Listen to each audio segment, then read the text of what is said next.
Indore Ahmedabad national highway ઉપર દાહોદ નજીક Muvaliya crossing પાસે ગેસ ભરેલું ટેન્કર પલટી ખાઈ જતા અકસ્માત સર્જાયો છે.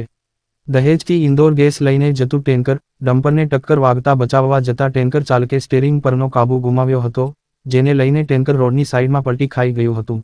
આ ઘટનાની જાણ દાહોદ પોલીસ વિભાગને થતાં પોલીસની ટીમ તાત્કાલિક ઘટના સ્થળે આવી પહોંચી હતી અને આગળની કાર્યવાહી હાથ ધરી છે. આ ઘટનામાં કોઈ જાનહાનિ થઈ હોય તેવું જાણવા મળ્યું નથી.